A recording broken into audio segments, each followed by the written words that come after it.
Hey guys, so today I'll be reviewing the iPhone XR in 2021. This phone really does feel premium with a glass back, aluminum frame, and glass front. Speaking of which, the iPhone XR comes with Gorilla Glass 3. The actual camera is a 12 megapixel f1.8 aperture, 26mm wide. The video recording can go up to 4K 60 FPS. This does have stereo sounds. The selfie camera is a 7 megapixel standard SL camera, which can shoot up to 1080p 60 FPS. What's good to see here is Bluetooth 5.0, Wi-Fi 802.11. The actual ports on this is a Lightning 2.0. Unfortunately, there is no headphone jack, but on high-end devices, you can't really expect too much. The colors that this used to come in was black, red, yellow, blue, coral, and white. The performance on this on Antutu is 341,196 on version 7. Geekbench version 5.1 is 2,690. The endurance rating is 78 hours. The battery is a lithium-ion 2,942 milliamp hour non-removable battery. The charging is a 15-watt fast charging. One problem with the actual phone is the tiny battery that it comes with. I find that even using it with a lower brightness setting, I find that the actual battery doesn't last very long, giving me up to around 5 hours of usage. And that's because I've been using it for 3 years. So obviously the battery will degrade as time goes by. Personally, I do not think this is a suitable option for those who want a fast and responsive phone because of the older processor and lower 60Hz refresh rate. Also, the bezels are pretty distracting. They're pretty huge. And that notch is so intrusive. This is a small phone coming at 5.9 inches, very one-handleable. And it has a true tone wide color gamut with scratch-resistant glass and an oleophobic coating. This has dual SIM. The weight is 194 grams. Again, if you want an iOS experience on the cheap, maybe this is for you, but personally, I would recommend the iPhone 12 mini, or even the iPhone 12, because of the better OLED display and 5G capability. They also have an extra camera sensor, which really would help the iPhone XR. By the way, the pictures on this thing aren't the greatest. I'd say that they're subpar. The front-facing camera is really bad, and the normal camera, the main camera, is okay. But zoom on this is terrible because it's using digital zoom. This is a liquid retina IPS 625 nits display. This came out 3 years ago in October, so you can't really expect too much on the spec sheet. And this comes with an A12 Bionic chip, which is a 7nm process, with a hexa-core CPU and an Apple GPU 4-core graphics. This comes with 64 gigs of internal storage and 3 gigs of RAM. You can opt for the more expensive 256 option, and I personally would go for that, because there's no micro SD card expansion slot, which is pretty common for iPhones. So would I recommend this phone?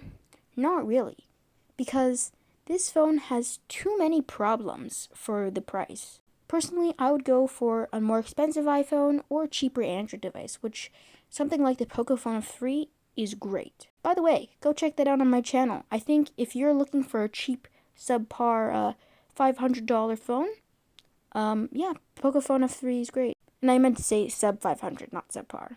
It's got a better screen, better camera, better software, so yeah.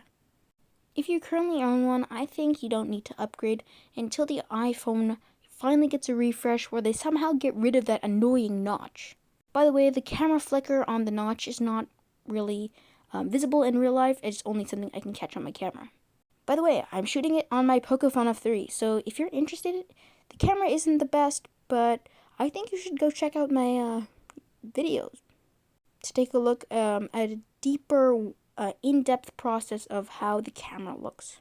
This does have Face ID, so I guess the camera sensor is, somewhat justified, but there are smaller hole-punch cameras that do have facial recognition without the annoying notch. Another problem is that it has an IPS display, no OLED or AMOLED, so the blacks don't look black.